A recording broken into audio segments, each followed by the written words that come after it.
To welcome Nicole Lamoureux, President and CEO of the National Association of Free and Charitable Clinics. Nicole gave me permission to not do her bio, but what I want to share with you is Nicole is not only a good friend of the clinics, she's a good friend of all of the state associations. Nicole and her team are the voice, the vision, the hallmark in the national scene, whether it be through legislation, funding, partners, networking. There's only 3 staff. You guys do amazing stuff for state associations and our free and charitable clinics. We appreciate Nicole and your team for your vision and your passion. And I don't want to take any more of your valuable time and let you do your remarks for our annual conference. Welcome. Oh, well, thank you so much for that wonderful introduction. I would be remiss if I didn't tell you all before I get started that you're very lucky to have Melissa. She is fantastic, and the work that she does on your behalf, representing you with the state associations and the National Association, we kind of dig her a lot. We enjoy working with her and her team, so you're very well represented. My name is Nicole Lamoureux, and I am the President and CEO of the National Association of Free and Charitable Clinics. And I'm titled this 15 Things You Need to Know, but you'll see throughout the whole thing, I cheated a little. So there's like 1A, 1B, but we'll get through it. And there I am welcoming any questions that you may have for me as well. Every single presentation that I do for all members, I want to say thank you. From the bottom of my heart, I thank you for your commitment and your dedication to your patients and to your community and to the national organization and your state associations. I know that without a doubt, you are just as tired of hearing the word pivot as I am after the year of COVID. But what you did during COVID is highlight yet again your tenacity and your dedication to people who are often forgotten. So on those days when you're sitting at your desk and you feel as if no one loves you, please know you have 3 huge fans in myself, Carrie, and Ariana at the NAFC team.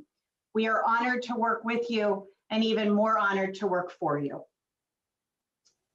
The second thing I wanted to talk to you about is that the National Association of Free and Charitable Clinics is committed to building a culture of belonging at our organization.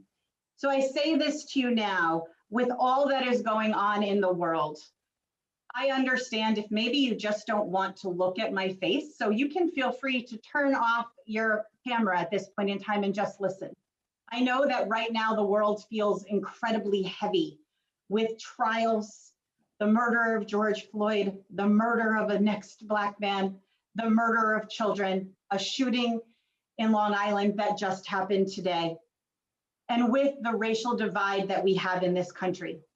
After the murder of George Floyd, the National Association of Free and Charitable Clinics issued a statement that we feel it is our priority to build a culture of belonging, and frankly, that we didn't know where to start. We asked you, our members, to inform us of what you needed in order to feel that you belong at the NAFC and to help you build a culture of belonging at your clinics. We recognize that there's a desire for more robust educational resources. What is health equity? What is belonging? What is cultural competence? You need help on having those difficult conversations. For some of you, you said as white people, you need to learn how to take criticism when people say that you may have had a microaggression against them. There's data collection questions that you have and desire for roadmaps and guidance. And so the National Association of Free and Charitable Clinics, after surveying all of you, held a 2-day leadership retreat for our state associations, our committee members, and our board members with our partner, the Just Health Collaborative, who will be leading the NAFC and you on this path together. We are going to find ways where we can help make sure that everyone feels included at the NAFC. We are going to learn how to take some criticisms and compliments with grace together and we are going to make this a long-term commitment. As we do at every single one of our meetings, we talk about diabetes and hypertension. We will be talking about health equity and anti-racism work that we can all be doing together. We asked you in the most recent data survey, does your organization have a board subcommittee or task force looking at diversity and inclusion? 218 said yes, 244 said no, and 219 clinics said that it's something they want to have. The NAFC is going to help all of you find a way to build this type of diversity and inclusion work in a meaningful way, not in a check way off of a task list. This is something we are committed to, and we have put our names behind, and we are going to find experts to help us. I was thrilled that yesterday Jeffrey was your keynote speaker. I know that you learned so much from him as we did at the symposium, and we will continue to do this work together. We have a standing advisory working group. It's our Culture of Belonging working group. If you would like to join that working group, please send me an email. My email will be at the end of this presentation, and we would love to have you join us. Oh, I skipped one ahead. So our COVID response, as I've talked about before, I know that you're tired of hearing pivot, but I know that we also are in a place where we are moving from a reaction to proaction. We're being very proactive in our responses. And I really would like to thank you for your fast responses to the surveys that we have had. I know that many of you are providing vaccines, are waiting for vaccines, or are doing testing. But I also know that you are serving a more important role. You are addressing hesitancy in your communities because you are a place that your patients trust. You are giving information and education. And we are recognizing that funding has also come to a bit of a stop for some of you. We will address ways that we can talk about that later. This is our most recent infographic from the survey that you have given us. And we know that these numbers have changed dramatically. In fact, we now know that we're up to almost 25% of our clinics are giving vaccines to their patients or their communities. If you are more recently, in the last month, started providing vaccines in your community, please send a note to the NAFC so we can help you and we can share your story. Now let's talk about everybody's favorite conversation, masks, PPEs, COVID, and what does the policy arena look like for free and charitable clinics now that we have a new administration? So the first thing I'm going to tell you about is that on March 4th, the National Association of Free and Charitable Clinics met with the White House COVID-19 Supply Chain Task Force heads. And we decided to have a conversation about how when PPEs were being distributed to hospitals and federally qualified health centers across the country, free and charitable clinics were left out. And we discussed how we are on the front lines of providing access to care and that we need PPEs. Immediately after that meeting, the White House diverted 250,000 masks from the national stockpile to be used by member organizations. Members have requested masks from the national organization and they are being shipped out. At this point in time, we have received requests for 750,000 masks from our members. We have sent that information on to the White House and they have assured us that we are going to be in the regular pipeline for receiving PPEs. Additionally, we spoke to the White House about how we need to have representation on the supply chain task force because they are looking at 340B or funding for FQHCs and making sure that they have access to vaccines and masks and all types of vaccines, including flu and pneumonia. And yet free and charitable clinics have been left out in some cases. I'm happy to announce that the task force have asked me to sit on the task force with them so I can be your voice and making sure that you're receiving access to the supplies that you need from the federal government. The White House also knows about our work. I'm happy to report that we sat down and met with the head of the White House COVID response team to discuss how you can receive access to COVID vaccines for patients and communities. Before the pause on the Johnson & Johnson vaccine, we had received a commitment for a direct allocation to our mobile units that are in the country so that they can start giving the Johnson & Johnson vaccine. Now that there is a pause, and until that pause is up, we have to wait a few more minutes.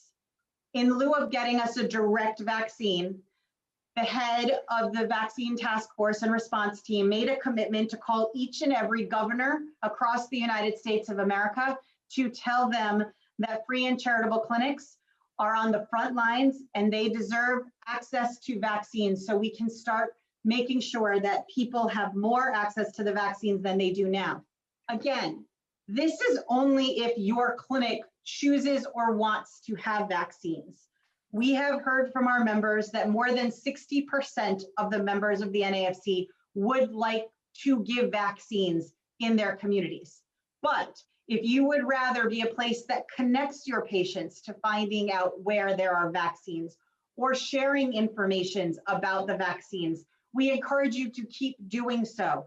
These efforts are for those people who would like to do it, but it is not a requirement to be an NAFC member or a member of the IFCC to give vaccines. I want to make sure everyone knows that as well. On February 24th, we spent time with the Department of Health and Human Services. We understand that President Biden was a senator, and as a senator, he understands how the federal government works, which means that he does not have much interest in reintroducing laws over and over again, but rather changing rules as they exist at the administration levels and at the agency levels. Therefore, we have been working very closely with the Department of Health and Human Services to have them understand the important role of free and charitable clinics, to make sure that we are included in things like the Nurse Loan Repayment Program, obviously to continue funding for the Federal Tort Claim Program that I know that you're going to be hearing about later, AmeriCorps, Vistas. By having these conversations, we also uncovered that the Department of Health and Human Services had no idea that free and charitable clinics were not being offered some of the same resources that other health professionals were being offered, such as access to antibody treatments for COVID. We are now happy to say that the NAFC will be partnering with the HHS to provide free antibody treatments to free and charitable clinics across the country that are willing to do so and provide these for their patients. This is a first for the work that we are doing. It will be the first direct allocation since the J&J vaccine is on pause, but this is starting a new leaf, a new administration that is interested in learning about our work and understanding that we are not federally qualified health centers and finding a way to work with us in the spaces that we serve and the people that we serve. Clinics and pharmacies are eligible for reimbursement for COVID-19 testing and vaccines. If you did not read the last advocacy alert that we sent out to you as members, there was a webinar being put on by HRSA to explain how you can receive these Medicare rate reimbursements subject to funding.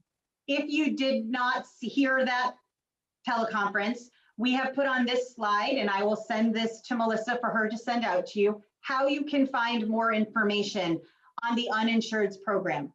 We have worked very hard with HHS and Congress to make sure that this program is easy.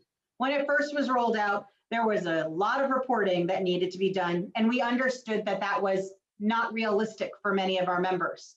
Now, we have made sure that you have to attest to the following things: that you have checked for healthcare coverage and eligibility and confirmed that patients are uninsured, which is what you do.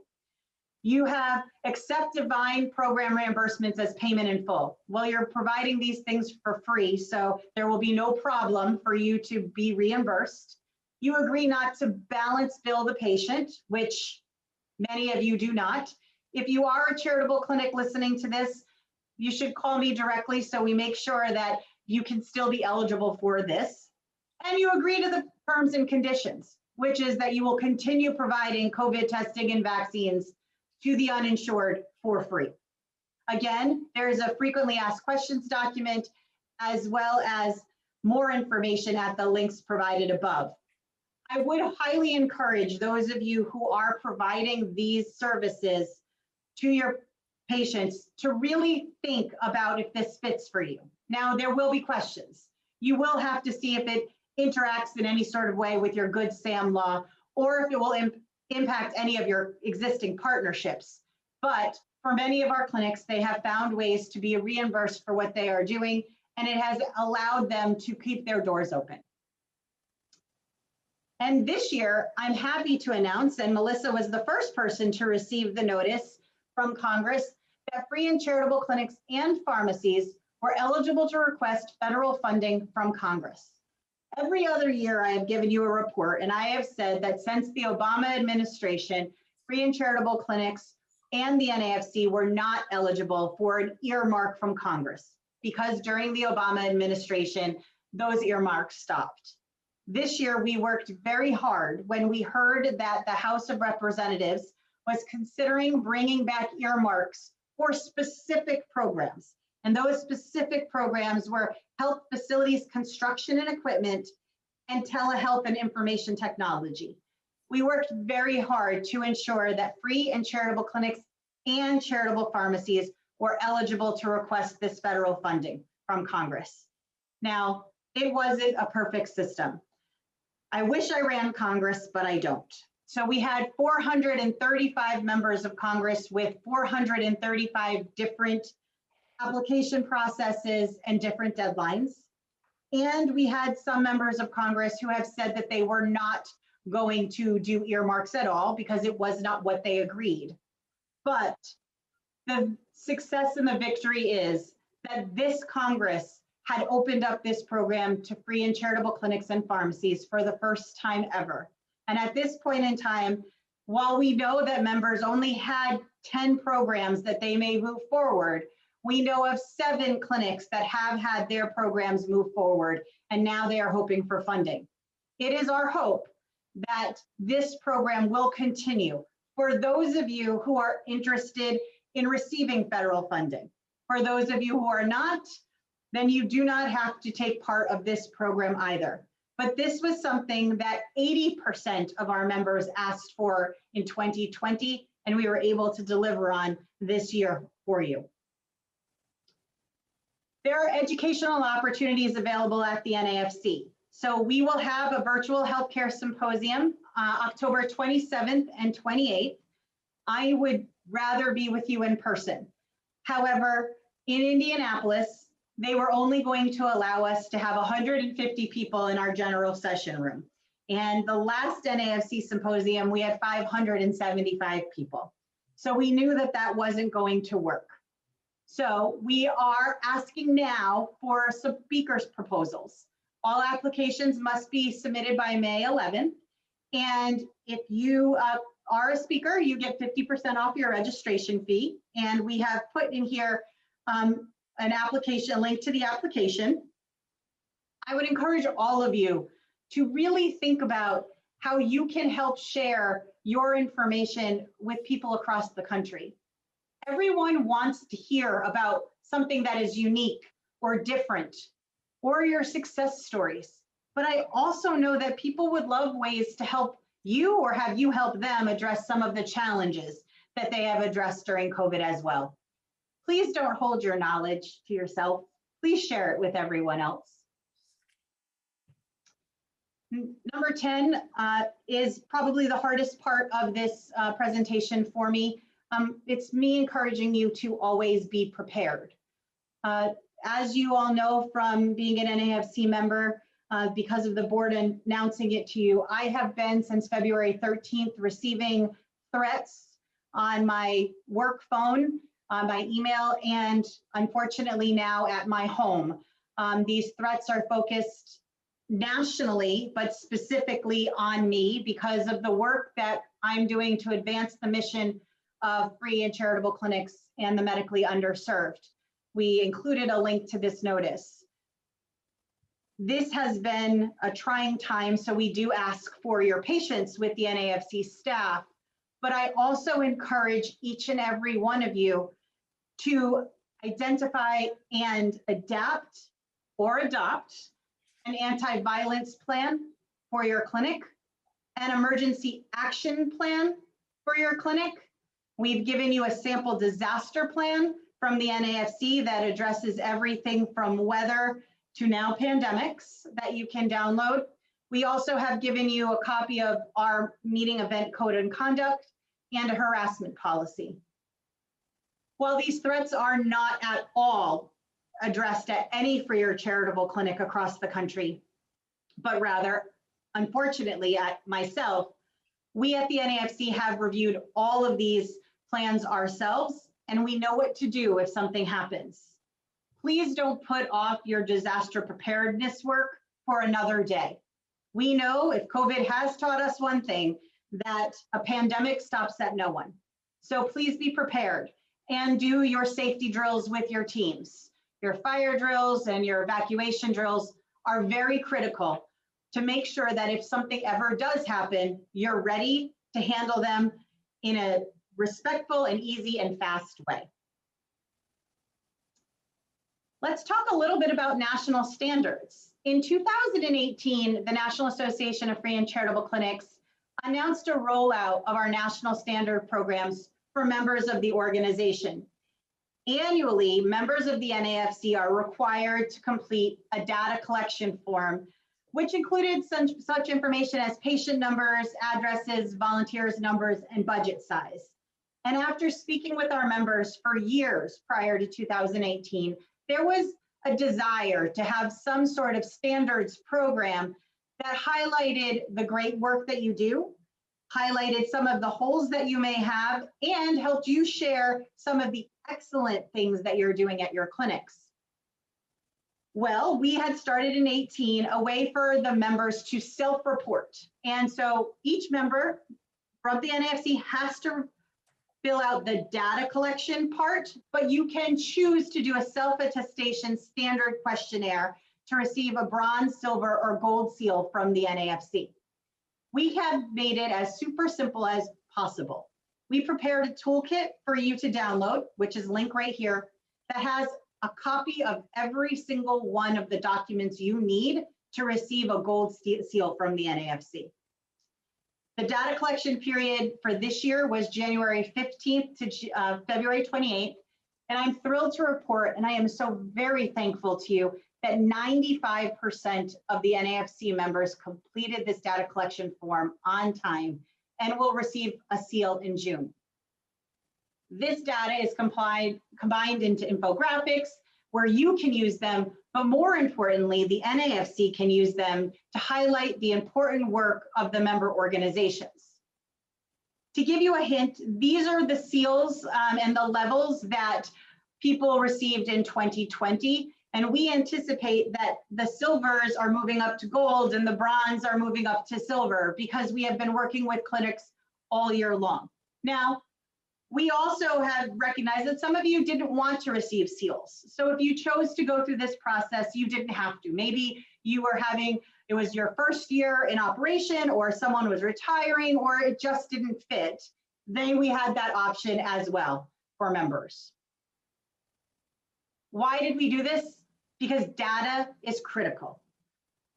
I think that there is nothing more important for us to focus on right now, is that the NAFC over the last 2 years has been able to bring in $8 million worth of funding to provide to you, our members, and that is solely because we had data from you. Prior to having the data from the members, I was telling a story. And stories are very important. We will get to that. But the data has become critical. So we know that, for example, this year, 550 of the members say that they're a complete free clinic, no charging at all. And so many people worried when we changed our name to Free and Charitable Clinic that there would be only FQHCs or lookalikes. And as you can see, we only have 7 as members of that. That data gives me the ability to point to a chart, but to also tell what a free clinic is and what you're doing in your community and how you are the community's response to the healthcare in your area. We all know that if you're an NAFC member, you're no longer allowed to say when you've seen one free clinic, you've seen one free clinic. And the reason for that is because it sounds unorganized. It sounds that we're all doing separate things. But when we look at people and say, we are the community's response to the needs that we know need to be met here, such as I know that in Mississippi, they're having a great high need of COPD treatment along with diabetes. But in other locations, you may be having a huge need of food insecurity and hypertension. That's what makes you unique, because you know what your community's needs are. I also find it interesting always to tell people what the budget ranges are of all of our members. I thought we would put this up here for you. As we continue to scrub the data, we will be providing more of the data to you. But since it just got in and it's over 750 responses, it's going to take us a little bit of time to scrub everyone's data. Here's some other information that I always get asked. Is your organization a faith-based? Do you use electronic health records? If so, which one? We also have collected information on patient numbers, volunteer numbers, patient demographics, as well as volunteer demographics. We are modeling the work that we are doing on the volunteer side after some of the same questions that you receive from GuideStar. And we think that it is important as we are working for equity in the national organization and building a culture of belonging. We know that we also need to know who our volunteers are, just as well as we need to know who our patients are. Data is critical, but a picture and a story is just as important. These three pictures, one being right there from Illinois, Community Health, have been on many of our documents that we have sent to funders. They have been the benchmark of what we have put. Your stories, your data, your news reports, sometimes just picking up the phone and telling me stories.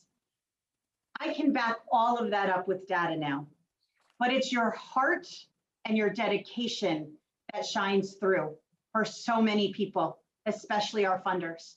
So every single time you're in the newspaper or you send out a press release or you are on the radio, please send it to us so we can share it.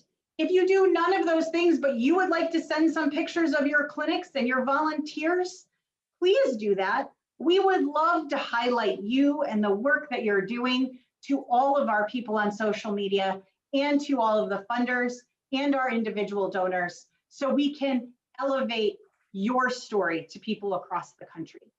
Do not ever assume that we don't care or that you're mucking up our inbox. It's quite the opposite. We want to hear everything you're doing and we want to see all of your stories so we can tell your story to the people who need to hear it. I'm also happy to report that in January of 2021, the NAFC distributed $1.9 million to organizations to increase flu vaccine access.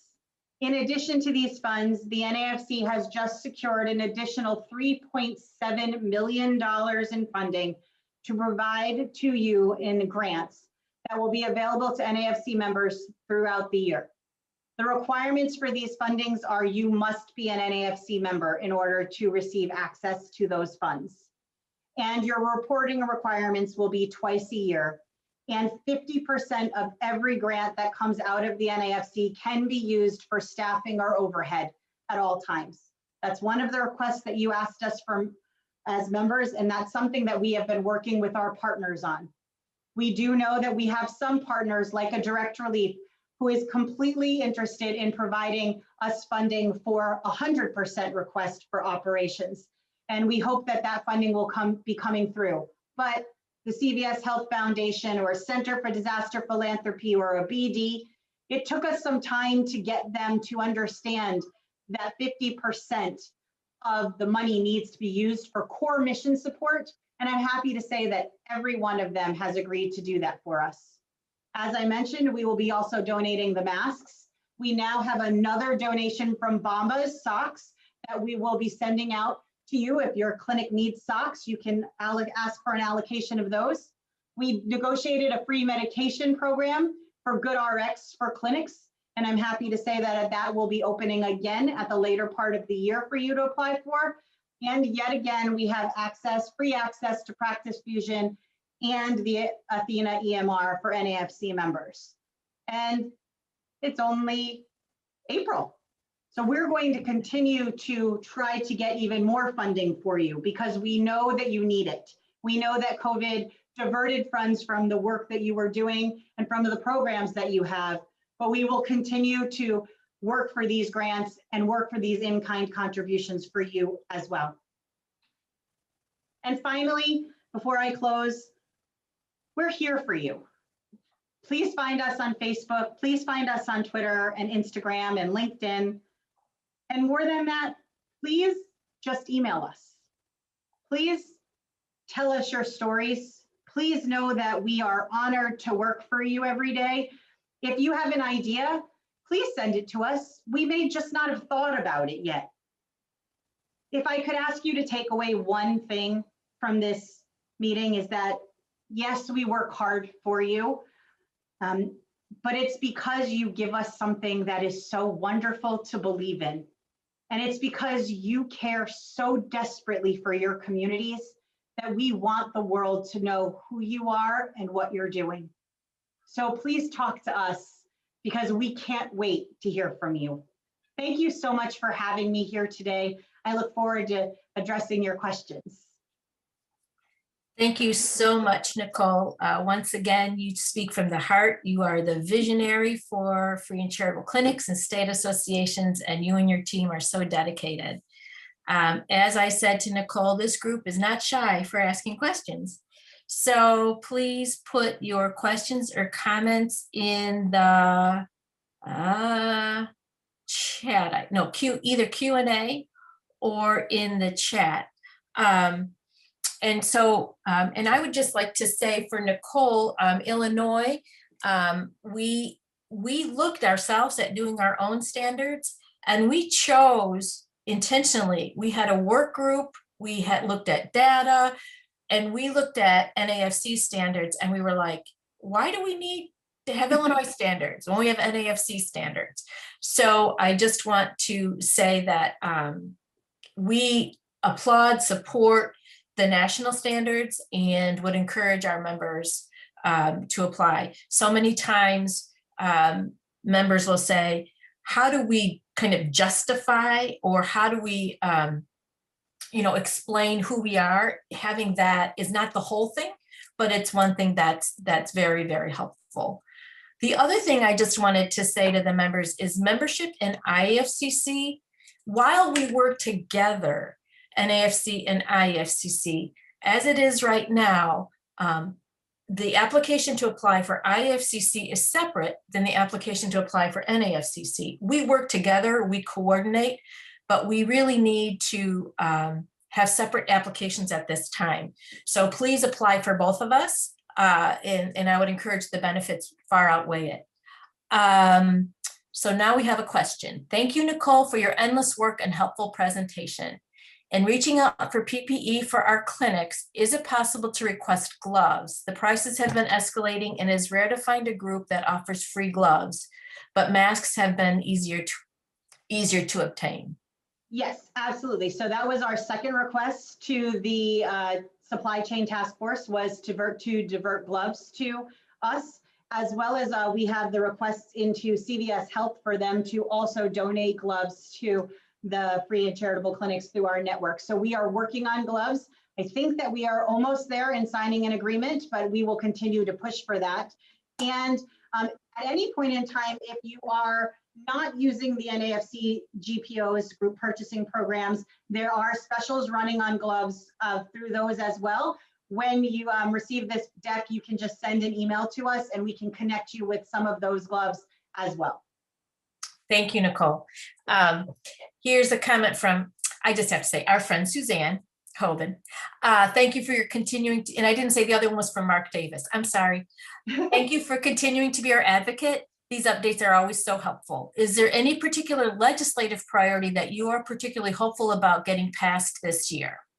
I can always count on Suzanne to ask me those tough questions. So thanks, friend. So I think two things. One, I would like to make sure that everyone understands that we are already a month and a half delayed in receiving the budget that normally comes from the president. And when we do receive the budget, it will be a skinny budget, which means that we are reviewing right now our priorities. So our priorities for funding will be National Health Service Corps, nurse loan repayment, FTCA. I think I've explained to you all before, but let me do it again. We have to request for funding for each of those every single year. They don't receive funding automatically. So the first part will be to have our annual funding request continued. And so that would be Title 10 breast cervical cancer funding for those of you who use that program, things like that. And then ideally, we are hopeful that perhaps there will be more movement on medication pricing. That is the number one thing that I think we're going to find we can get some sort of agreement outside of the 340B program. I know that many people have requested the 340B program is what the FQHCs use in order to get money at a very discounted, getting medicine, excuse me, at a very discounted rate.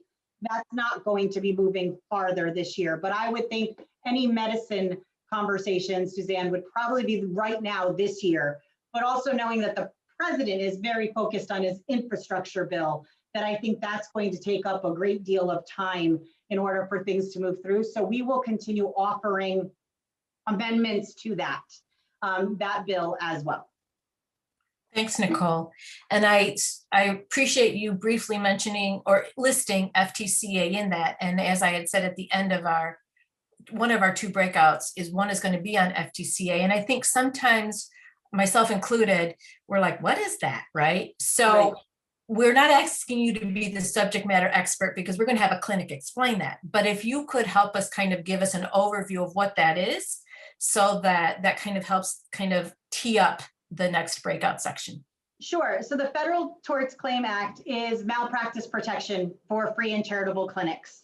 And I know that in Illinois, you have the Good Sam Act. And I think this is and I was happy to see you're going to have that conversation later. I think it is critical to make sure that you as a clinic are talking to your boards to make sure that the Good Sam Act offers you enough protection for your clinics. If for some reason you find out that you may want more protection, the Federal Tort Claims Act is a free program. We have a whole entire workbook, and people will help walk you through that, other members that we can send, Melissa. So afterwards, I'll send you the workbook. That will be a nice supplement to what your clinics are going to be talking about. You apply for that protection from the federal government for your volunteers, and it's also for your staff and your board against medical malpractice claims. It does not protect your whole clinic entity at this point in time. It does protect the individuals. And we're hoping that's another one. We were hoping that the entity would be protected, but now we're looking at if HHS will protect it on its own and not having to have a legislative fix. Again, this is your understanding at the clinic level, which works for you better. Just knowing that if you have Good Sam, make sure you're following every single thing that Good Sam asks you to follow. But if you don't feel like that's enough, FTCA is an option. There are many clinics, over 450 clinics in the United States that utilize the Good Sam, and they don't pay for malpractice protection. They use FTCA instead. Thank you so much. We have a comment from Julie Darnell. Excellent presentation and valuable information. It's evident that NAFC is prioritizing equity and becoming an anti-racist organization. Given enduring resource constraints, how can clinics follow your lead? Well, thank you, Julie. This is great. So I think the first thing that you can do is read the information that the NAFC is sending out to you and attend the sessions like Jeffrey's. If the first thing you can do is he has been so very nice to let us record his session. I'm sure that this is going to be recorded. Share those sessions with your team broadly. Don't hold this information so close to your vest. Second, the NAFC is going to continue providing these webinars and printed materials and resources as part of your membership with the organization. So you won't have to reinvent the wheel, but rather tailor the wheel for your organization. But also I would tell you that as a white woman, I'm going to say this, it's time for us to do the work ourselves. That means outside of work, reading the book requirements that people are putting out there. We have a reading list we will share with you of some suggested material. Ask someone else to help you find those reading lists. But know the NAFC will be providing you educational materials as well as documents and support throughout this entire time, and get more involved. I would say the NAFC has an advisory working group. We have our public policy committee, and we have our culture of belonging working group. Get involved with us. If you can't get involved with us, I know Melissa would love to have some of you get involved with her as she's working on some of these programs. And then we will be sharing different resources with the state associations for them to tailor with you ourselves. But no longer do we have the luxury to say we don't want to address equity. That is not a luxury that we have any longer. It is no longer a luxury to say we're so busy doing all of these other things that we can't address equity. They go hand in hand. If we're taking data collection, we need to, that is why Roadmap is going to be such a great program for the work that we're doing. We need to start looking at how we're making sure we're removing barriers for all people all across our patient base, and understanding that different patients need different things. Thank you. You teed up one of the, it's like we figured this out, like we scripted this, right? Virtual hug. I wish you were here. So one of our pre-records is the Roadmap for Health Equity that we have. And I would encourage you, after the conference, members that are on the call or at the conference, after our conference, when the pre-records become available, that the Roadmap for Health Equity doesn't cover all that what Nicole is speaking about. These hard conversations, these culture of belongings are really, really important. I'm on that committee, and I would encourage other members of our clinics to join. The first meeting was hard and important. But for the Roadmap for Health Equity pre-record that we have for this conference, it's a very helpful and important for our members to kind of pull it down from our website. You'll see it on the link from our conference, and kind of familiarize yourself with that as well as the culture of learning. It's kind of this, it's really about kind of this synthesizing data and culture together. And I think what many times we want to do is kind of put as Jeff kind of was talking to us about, let ourselves, he said, talked about sometimes like conflict is okay, right? The level of conflict is okay, but also the level of learning and stretching. And so I appreciate your lead with that and looking at the culture of learning, and we have the Roadmap for Health Equity, and we will continue to share information. I'm going to go back to FTCA. Sorry, I'm going back and forth like that. And again, just because we have this high level conversation with Nicole now, I would really encourage you, when we do the breakouts, we're going to have a great session on telehealth and telemedicine, and our clinics are going to be like in the ground sharing what they've done. So I think that's really an important breakout, as well as the FTCA Good Sam. So I still encourage you to do the breakouts, because you're going to talk to a clinic that's doing it, and it's really important. So here's a high level question you might have the answer to. If not, we can get back from David from the Night Ministry. They tried applying as a mobile health outreach, and not sure if you have any information at this time about if FTCA covers a mobile health. Sure. So if I see that it's David, if it's okay, I'd love to connect with you, either myself or Ariana, offline, because we would like to make sure that as we're talking to HRSA, we focus on your mobile health vehicles, and we don't focus on the backpack care. That's how they call it at HRSA. I don't know if that's what you call it. And we can find a way to work through that for you. So I would love to follow up with you with an email afterwards, if that's okay. Great. other here, I got to click on the chat. I got to get my, oh, he said, sounds great. Okay. Any other questions for Nicole? So again, I just want to thank you, Nicole, once again. I just, when everybody says when COVID hit, right? We always say when COVID hit, it's like the world was one way. When COVID hit, clearly the clinics were really in life or death. And then I felt like as a state association, while there was stress for a state association, it was nothing compared to what the clinics were experiencing. But I just want to share that when I was trying to understand and get my head around and support them, you were, if it wasn't for you, I don't know where I would be today. You came and you met with our clinics because I was like, what's Good Sam follow, what Good Sam doesn't? If they start telehealth, what does telehealth follow? What does telehealth not? Funding. Okay, so there's federal funding, and like a state senator would call me. You remember Duckworth's office called me, and she's like, you guys are going to get money. You're going to get money. And I was like, we're going to get money. And then I called Nicole. She called me on her, took the call on my cell phone, and she said, Melissa, we're reading hundreds upon thousands of pages of what this is and isn't. And I'm sorry to say, you know, you guys, and while it was hard to hear, it just provided an opportunity for me to focus on really looking at the clinics and what information we could provide for them. So, and at the same time, you and your team are visionaries, right? You're like keeping us kind of going forward, and you're keeping us looking at the what's next kind of conversation. So I realize you are a staff of 3. And I appreciate the time. You have lots of friends in Illinois. And one of these days we're going to be in person, and we're going to get you back.